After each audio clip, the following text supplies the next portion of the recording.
Okay, we are live. I will have the chat up and be trying to keep an eye on that. Um, and be keeping an eye on that as we go.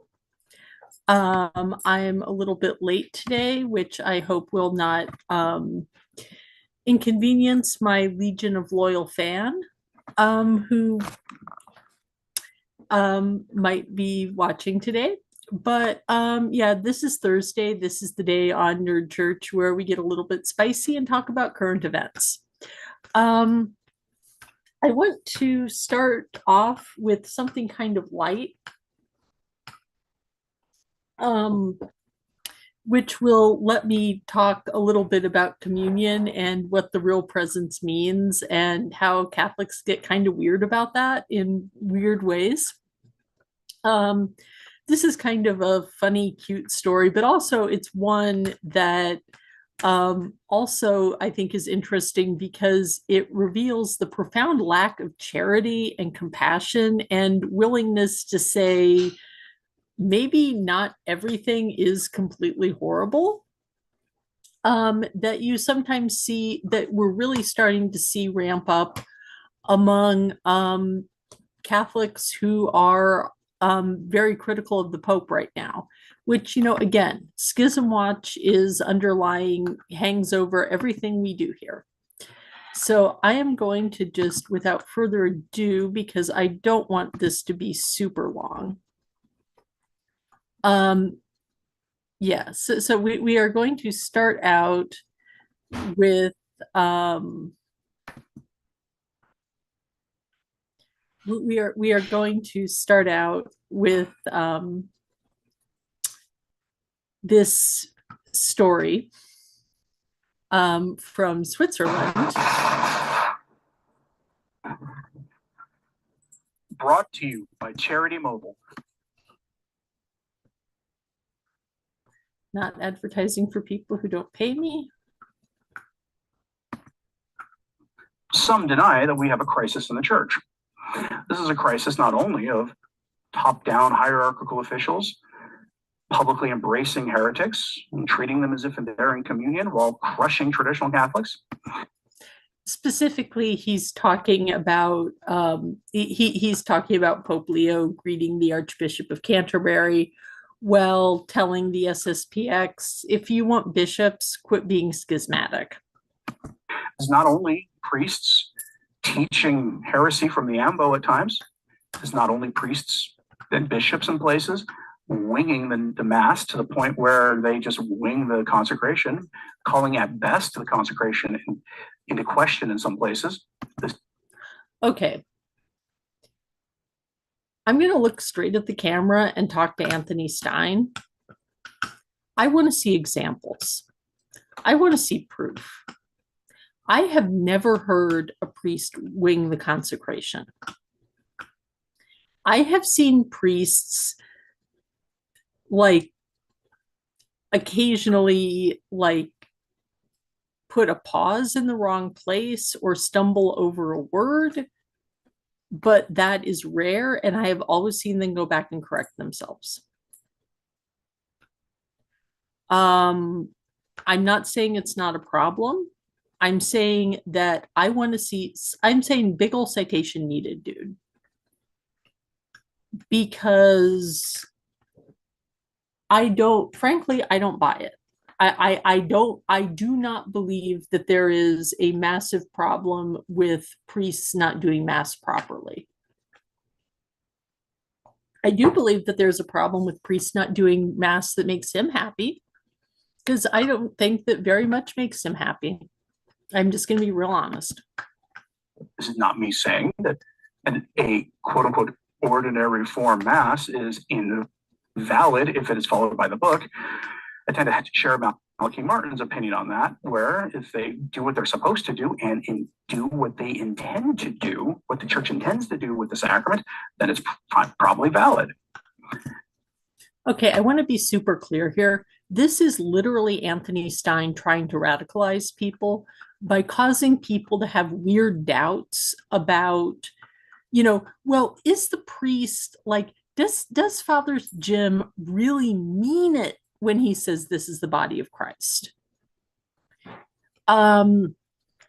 Because frankly, that is the kind of what in Catholic speak is called scrupulosity, which is what it's called when you twist yourself into knots worrying about things that don't actually make a difference and don't really mean anything. And you go to confession and the priest just kind of looks at you and is like, um, I think you need to calm down a little bit here, honey. Um, that's scrupulosity.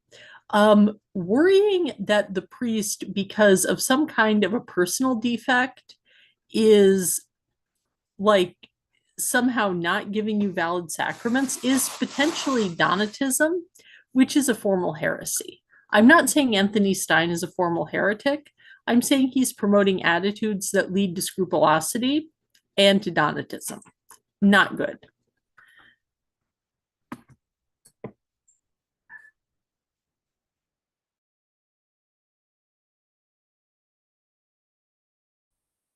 But we live in a time where all that is, that comes from the laity, because lay people, according to every bit of research we have on this from secular and Catholic organizations, most lay people in the West don't believe in the real presence. They reject.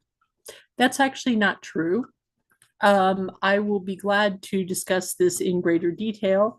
And oh, it sounds like Ashley is having a chicken Alfredo and playing a good game and having fun. Awesome. I like to hear that. I will be glad to dig up the stats. Yes, there are Catholics who have like kind of a squishy understanding about the real presence. But it's like, but it's really more that they don't quite agree, but it's actually not that they don't believe in the real presence.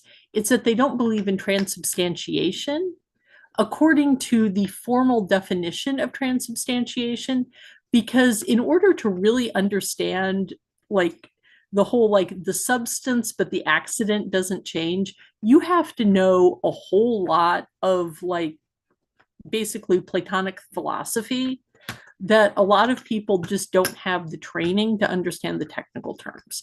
So it's like they explain it to you, they explain what substance and accident means, but I don't know that people really understand it, which is frankly why a lot of Orthodox people are like, well, transubstantiation is missing the point. Really, what matters is the real presence. And most Catholics believe in the real presence. They believe it's really Jesus. They just aren't quite sure about the whole like Jesus looks like a cracker aspect of it, is kind of like how exactly does that work? Anthony Stein wants to turn that into a crisis in the church because Anthony Stein wants there to be a crisis in the church. Because if there's a crisis in the church, then he knows how to solve the problem.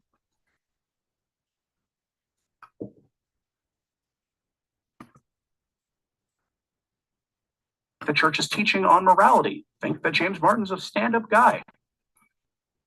James Martin is a stand-up guy. Sometimes you get a story that is so in your face that it really does show you how bad things are. Okay, are you ready? Are you ready for this? He is going to tell us how bad things are in the Catholic Church, how horrible, how unspeakable, how shocking, how everything is going to disaster. Are you ready for it?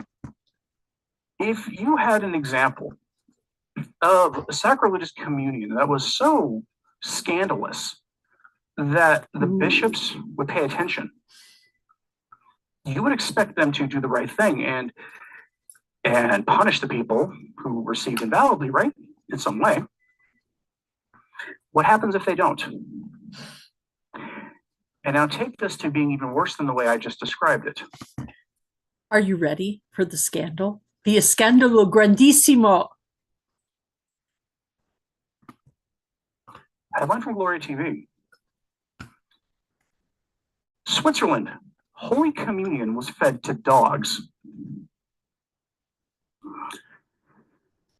You had a situation here. Okay. I'm just going, oh, no, that was not what I wanted to do. Okay.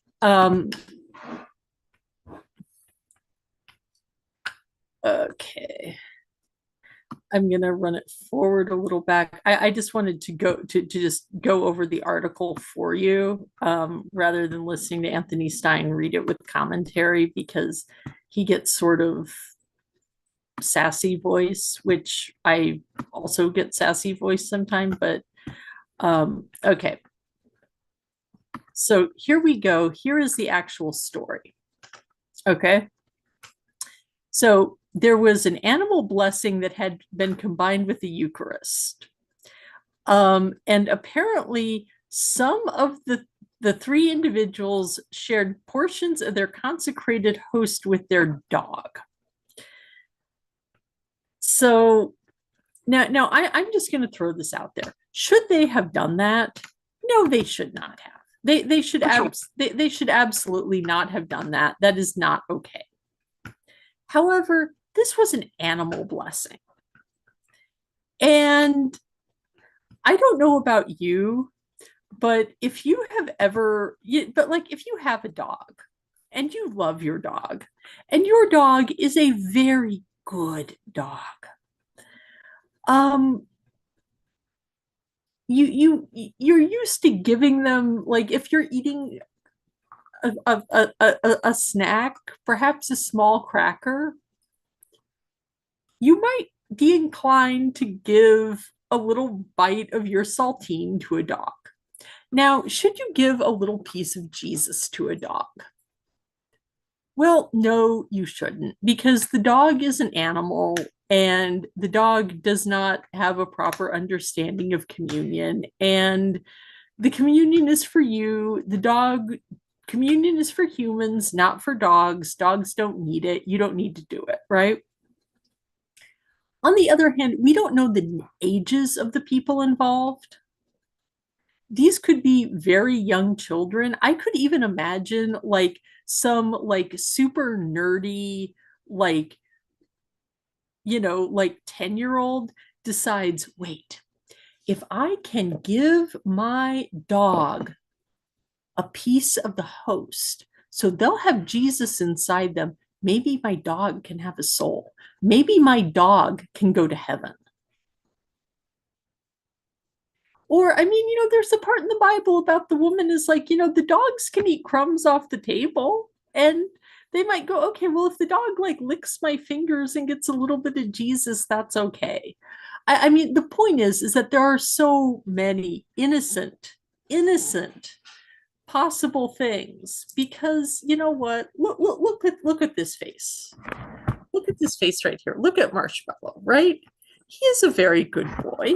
I mean, I'm not going to take him to church and give him communion, but I have trouble believing that Jesus, I think that Jesus would understand because Marshmallow is a very good boy.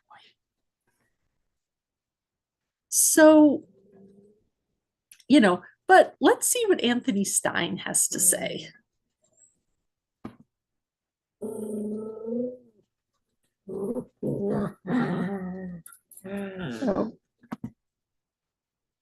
Dogs. A sacrilege. I shouldn't have to tell you that's sacrilegious. In fact, no, he shouldn't. Supposed to incur automatic excommunication for something like that. That's how grave this is. Okay, again, in the Catholic Church, excommunication is very serious. You have to do penance, you have to confess. On the other hand, most things that incur excommunication, a lot of them can be handled by a priest, and if they can't, they can be handled by a bishop. And it's literally you confess, you show proper repentance, you do your penance, and you're good. Excommunication is not, it's not something that is hard to repair if the person wants to repair it. And in this case, there was no evidence of sacrilegious intent. He is making a scandal. He is making a crisis because he wants there to be a crisis. So I'm just going to play a little bit of this more and then we'll stop.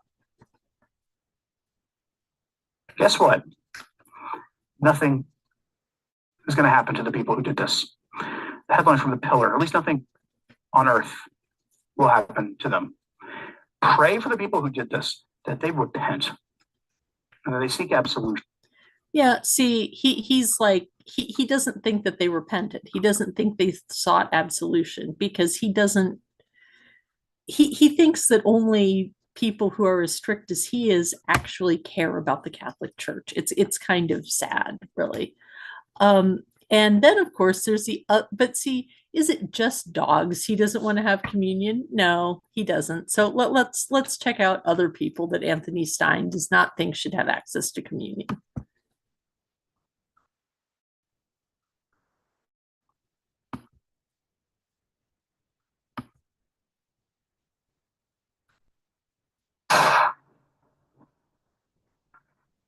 Tired?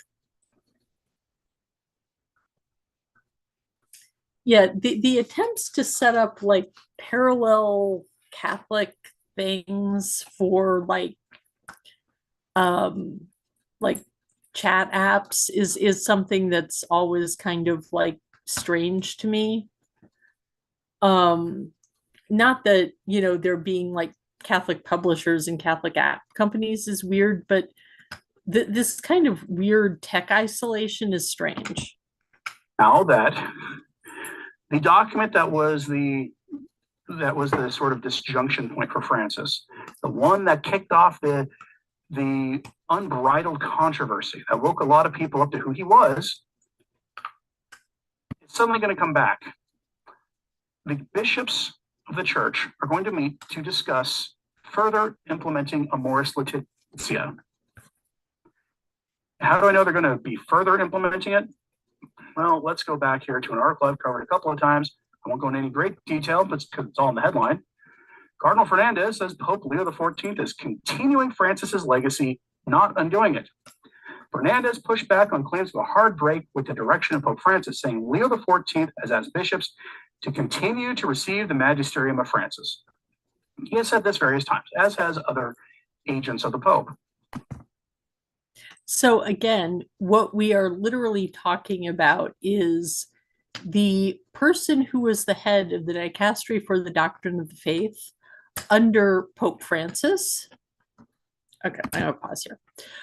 The person who was the head of the dicastery for the doctrine of the faith, which again, let's remind ourselves, used to be the Inquisition. They've disarmed. Now, Tuco, the Grand Inquisitor in my heart, he sends people sternly worded emails. But that doesn't mean that he still doesn't have an important role. He was the head of the DDF under Francis. He's continued under Leo. This is somebody saying, yeah, the Pope is going to the Pope is going to keep poping, right? We had a new guy, but he's continuing the stuff that the old guy was doing that worked. This is normal. This is Catholic. Anthony Stein is bothered by this because Anthony Stein converted believing that the Catholic Church was going to be what it was under Benedict and Francis. And I'm sorry, under John Paul II and Pope Benedict. And he was wrong. So now, okay, so this is a super important headline. Amoris Laetitia was the thing that said that same-sex couples, oh yeah, somebody said attacking Father James Martin, those are fighting words. Yes, we stand. Yeah, this channel has a firm pro James Martin, stance. we support him and the work that he does. I also, like to point out James Martin is an editor for America Magazine, which is one of the, well, actually, here, I have one right here with me. I have a subscription. America, the magazine. Let's see. Yeah, there will usually be a article. No, there's nothing actually by, oh yeah, here. We have an ad for The Spiritual Life by James Martin. It's a really good podcast. You should listen to it. He recently had a great episode with Cardinal Ambo David from the Philippines, who was the well, he was the people. Okay, there were a lot of people who supported Cardinal Tagle, but that was because Ambo was too liberal. So anyway, so Amoris Laetitia was the thing that said that they're going to consider that sometimes couples that are divorced and civilly remarried or are living in a civil union or are simply cohabitating, or crucially, are unmarried adults who are living in the same household but do not have a physical relationship would be able to continue to would be able to receive communion and to participate in the sacraments in other ways. And that was a huge change under Francis. Like, I cannot express how big and how much of a change that was.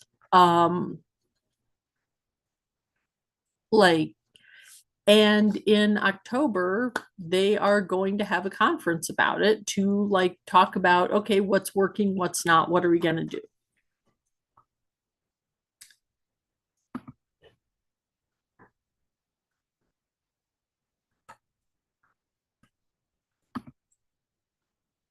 October conference on Amoris Laetitia as synodal implementation advances. The General Secretariat of the Synod improved an implementation roadmap for 2026. Excuse me, with June and October gatherings set to advance a controversial synodal process worldwide. What does that have to do with Amoris Laetitia? Synodality is about dialogue and accompaniment, putting dogmas and doctrines aside for accompaniment, to journey together. The truth is less important than the journeying together and No, it's not. It's the idea that by journeying together and working together and listening to each other, we find the truth. And again, Anthony Stein is saying he wants a top-down organization. He wants a top-down organization composed of people who agree with him. The second that he's being told, no, actually, you're not supposed to hate gay people, he freaks out. The second you tell him, no, actually, no, the last 12 popes said that this group isn't going to hell or whatever, he freaks out and starts screaming about heresy. And it's to the point that I just have to illustrate, because I'm going to kind of pause on my Anthony Stein coverage for the next little bit here, just because I don't want to become an Anthony Stein reply channel on Thursdays. But just to illustrate how silly and petty some of this stuff gets. I want to show you, first I'm going to play, and this is probably going to get me copyright claimed. Oh nice no, the horror. And Amoris Laetitia. The horror. So I want to play you first this little clip of, this is the Swiss Guard. I'm just gonna play you maybe 30 seconds of it. And they were performing and they start playing.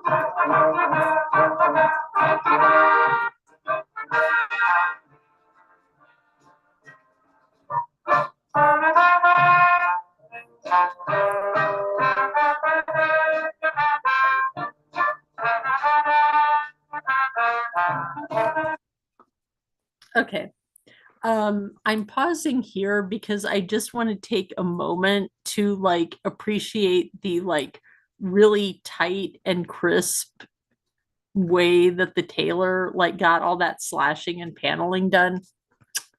Excellent. I salute you. Also Swiss Guard uniforms, very, very cool. But the point is they're playing Sweet Caroline. It's kind of a funny thing. It's like it's close to the anniversary of the Pope's election. He's American. Also, let's not forget, Sweet Caroline was actually written about about JFK's daughter, Caroline Kennedy, because Neil Diamond saw a picture of her just like playing on the grass and thought it was adorable. And he wrote something that ends up sounding kind of like a love song. But yeah, so let's listen to just what Anthony Stein has to say about, this like what you would have thought that was an innocent moment of joy, would you not? Yes. But no, it is bad. Brought to you by PrayLatin.com, makers of prayer cards featuring complete English phonetic renderings of Latin. Latin isn't that hard to pronounce. You don't need a phonetic rendering. Remember the story of Cardinal Pell investigating financial misdeeds in the Vatican. Before him was Archbishop Vigano doing that. Many of you may have forgotten the story of Cardinal Becciu, who after the passing of Cardinal Pell took up the mantle of overseeing Vatican finances and investigating them. Okay, I'm skipping this real quick. He was greeted by what sounds like the Vatican's marching band with a couple of popular songs, both of them one being of the classic rock variety and the other, well, you'll see in a second. I don't generally care if a cleric likes secular music. You want to listen to secular music, just use some discernment, as they say. You may disagree with me, it's probably fine.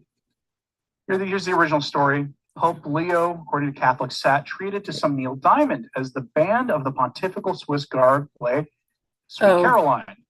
So somebody asked if Latin is easy to pronounce, why does the church mispronounce it? This is a joke. Yes. Okay, there is the classical pronunciation of Latin, which is basically a 19th century attempt to reconstruct how Latin was pronounced basically in the first century. And then there is ecclesiastical Latin, which is the way that the church decided that Latin was going to be pronounced after Latin was no longer a like living language, when Latin just became something that everybody learned as a second language. And a lot of that had to do with changing vowel and consonant pronunciations so that it was easier for people who didn't speak Latin to pronounce it. And things just kind of get weird. Of course, there are people who will point out that, if you're speaking Italian or particularly some of the Southern Italian dialects like Sicilian, which is debatably its own language, or Portuguese or Spanish or French or Romanian, that, basically you're mispronouncing lower class provincial Latin. At least that's what my friends who used to take Latin used to say. Super influenced by Italian. Yes, indeed. Debatably ecclesiastical Latin is I have been told by friends who study Latin that in a lot of ways ecclesiastical pronunciation is sort of probably the late the late antique, early medieval Roman pronunciation of Latin. So it's kind of at the point where Latin is starting to turn into Italian, which, kind of makes sense to me. I don't know. I am not a linguist. I don't even pretend to be a linguist. I can't even convince people that I'm a linguist. But anyway, so let's hear more.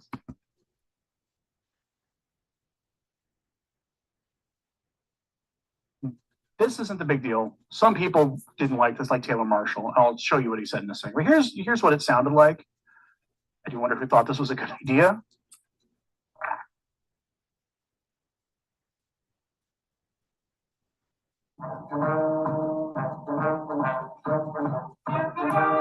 See, even he can't see, even Anthony Stein cannot deny that this is a bump. There's obviously a chance that they're. Look at the Morians. They're so cute. See, he can't even really be mad. He has to, but he's gonna try. He's gonna try to be laughing mad. at their skill. This is a weird choice. A very strange choice, but again, the Pope likes Neil Diamond. I'm not going to judge him for that whatsoever. Whatever. Although this is a little weird, and it's even weirder to have it filmed and broadcast on the internet. But that's not the one that everybody started talking about. Well, I did show you what I put. Okay, Rome reports in English. Like every time the Pope goes and talks to the little sisters of the Immaculate Heart of Mary, Rome Reports in English puts out film about it. If the Pope, address, if the papal nuncio issues a statement, the Vatican will report that. Like the Vatican has a press office that just puts out footage because when you're a press office, that's what you do. This is not hard to understand. The amount of effort that Anthony Stein puts into not understanding things is truly mind-boggling. I did say I would show you what Taylor Marshall said about it. He said, Vatican, if we keep promoting the music, fashion, liturgy, and art of 1969, then all the young people. Okay, the fact that Taylor Marshall is making fun of the Vatican for doing something that's a throwback is truly hilarious, considering that Taylor Marshall wants to take everything back. Yeah, and Taylor Marshall's like, gee, if we take everything back to the 16th century, everything will be super awesome again. I'm sorry. It's like, why? Will think we are groovy and come to the church. Well, I'm not sure that applies here. That is definitely an observation that is true, broadly speaking, of the attitudes of the Vatican about a lot of things. You see this in the, call it the contemporary style liturgical music offered in most of your normal neighborhood parishes. But that's not the piece of music that got everybody's attention yesterday. A certain anthem of the James Martin types. There's a whole lot of them. A lot of these songs from the 70s. Okay, again, when Anthony Stein says James Martin types, Anthony Stein means gay people. He means gay men, he means lesbians, he means bisexual people, he means trans people, he means asexual people. Or at least asexual people who identify as queer rather than just being, yay, I'm super good at celibacy. Because he has figured out that if you say homophobic things on YouTube, you can sometimes get away with it if you say James Martin types.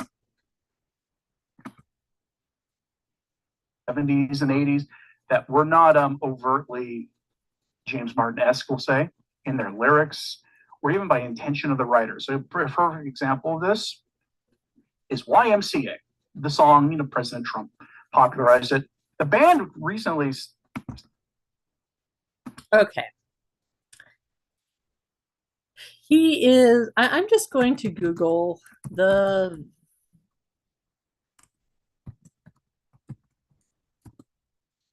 just for anybody who's not familiar with the Village People. Okay, I'm just doing an image search. Yes, it was Bing. That's what my, okay.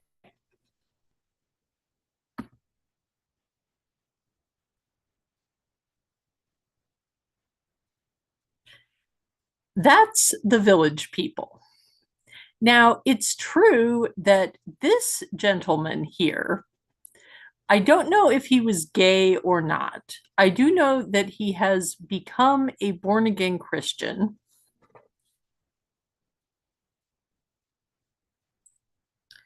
Okay, but yeah, oh yeah, yeah, yeah. Yeah, somebody brought up, yeah, he did something similar by not directly saying Muslim. Yeah. Yeah, so he's yeah, and it actually is true that YMCA got hit the charts again when Donald Trump started playing it, partly because people were like, yeah, it was a combination of MAGA who was like, wow, we actually have permission to dance again, and or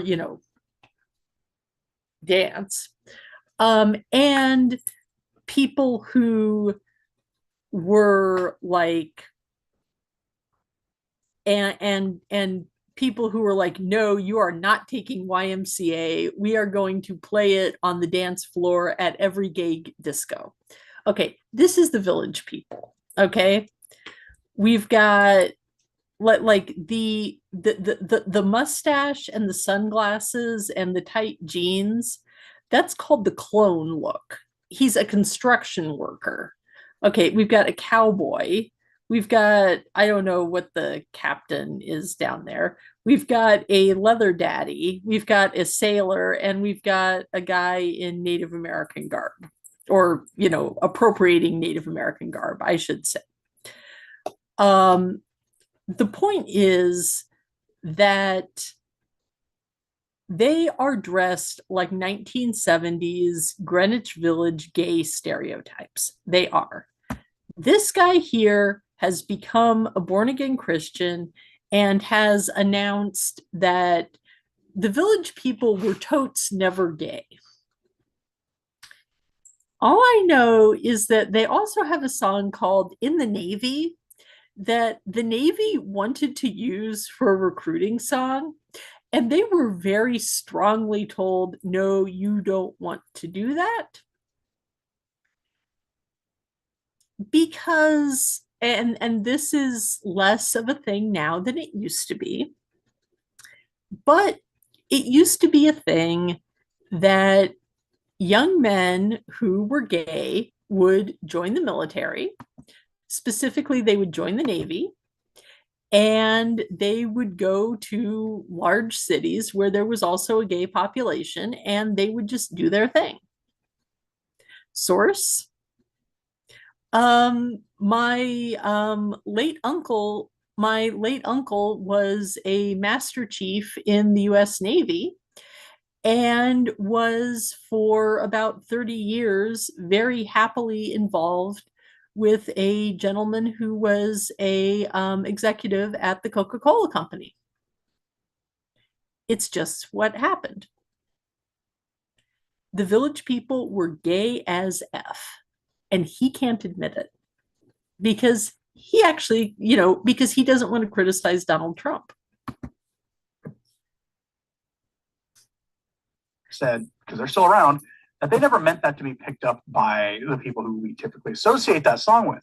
It doesn't have any of those themes in it, they say. It's just that everybody kind of grabbed onto it in that way, and it became associated with them. And if you look at the way the band dances and dresses when they do it, you can see probably how that happened. Well, there's another song like that.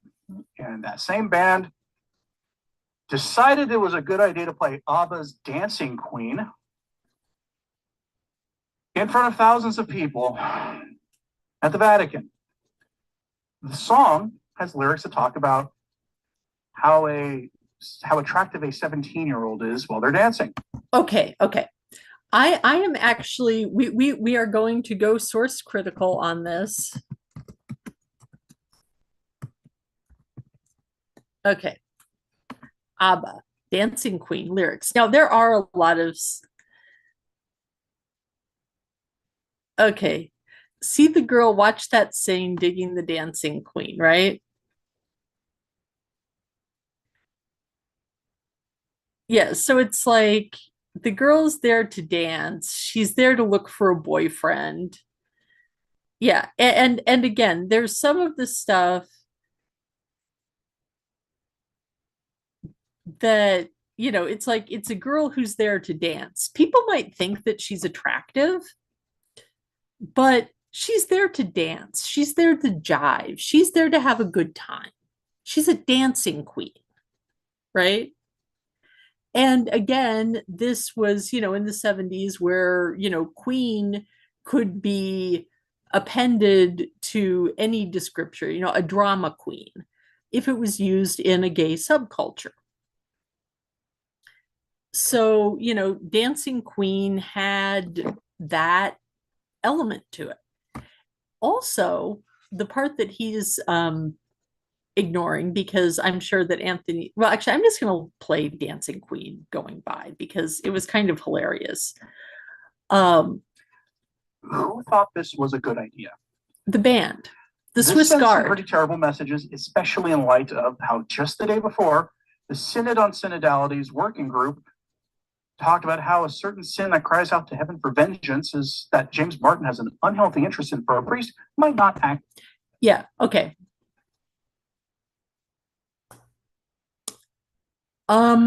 He just called homosexuality a sin that cries out to heaven for vengeance. That is not true. That is misquoting the Bible. That is not okay. I leave it up to my audience whether or not that's something that YouTube should be told about. Actually be a sin after all, and that we should really get with the times. And they're obviously signaling they're going to change church teaching. The next day, this happened. Yeah. He's talking about a report that I'm going to be covering more next week. That came out of the Synod on here. I'm going to stop sharing for a second. Okay. The Synod on Synodality has a bunch of what they call working groups, right? Working group 9 was the one that was assigned to work on issues relating to sexuality. And working group 9 working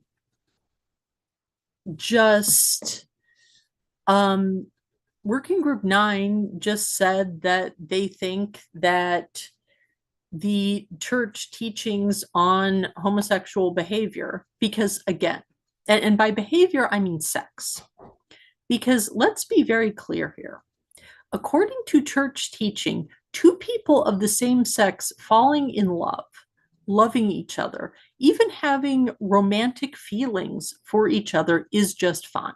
Living in the same household, two or more unmarried people living in the same household together is fine. The problem is when sex comes into it. And they're saying that, maybe even the stuff about genital contact is something that maybe we can revisit, because again, the Catholic Church has not always looked at like any consensual genital contact as being equally guilty. For a very long time, for example, if the woman was unmarried, it was fornication, not adultery, and fornication was not a mortal sin.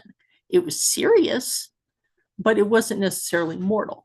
Are we going to go back that far? No, probably not, because the Catholic Church has learned the wisdom of saying, you know what? You should not use your body in a way that hurts other people or in a way that's careless or that can cause problems, right? So in the same way that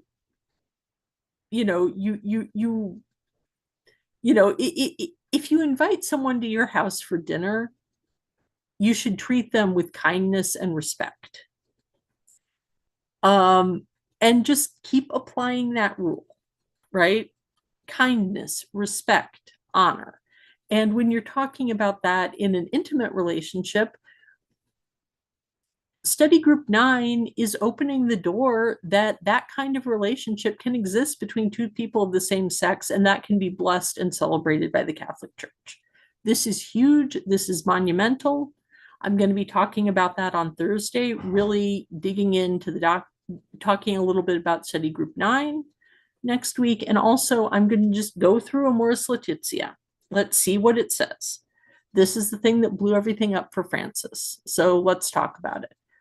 But I am going to go back into screen sharing. I also wanted to mention that if you have seen The Two Popes, which Anthony Stein has not, there's this really great scene where Francis and Benedict meet in the washroom, and they're both washing their hands by the sink, and Francis starts whistling Dancing Queen. And Benedict is like, "Oh, what song is that? Like, what?" Nobody asks him, "What hymn is that?" Right? And he says, "Oh, it's Dancing Queen, ABBA." So arguably, it was a nod to Francis and that movie, right? That's what the Swiss Guard was thinking. And again, this is the Swiss Guard, right? These guys are around the Pope 24/7. That's their job.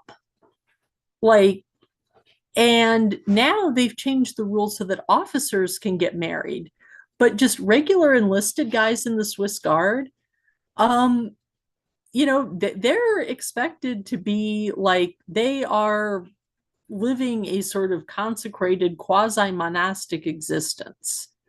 So they're giving up a lot. Let the guys have some fun. This is their boss, but it's also their boss that they're around all the time. There should be this kind of freedom and normalcy in the relationship, and people tease their friends, people make jokes, people play songs that are silly.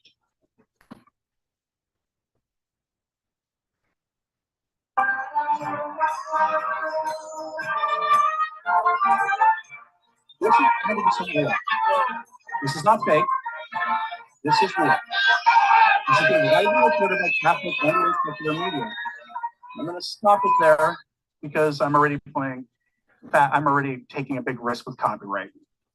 Whoever thought this was a good idea needs to be fired.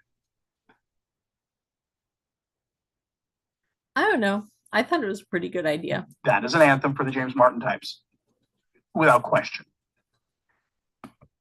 Oh. So pray for everybody involved in that. Whoever thought that was a good idea. Okay. So we are stopping that. So yeah. I don't know what else to say really. I've been busy rearranging my library. And just kind of thinking about where we are in the start of the papacy. And this is where we are. As you can see, like, the Swiss Guard likes him. Leo is popular with American Catholics. People are coming back into the church, but there's a small minority of Catholics who are willing to nitpick every little tiny thing. The choice of music by the Swiss Guard, the fact that they're implementing a policy that was implemented very early on by Pope Francis. And, again, the clock is ticking for the SSPX consecrations, which are going to happen on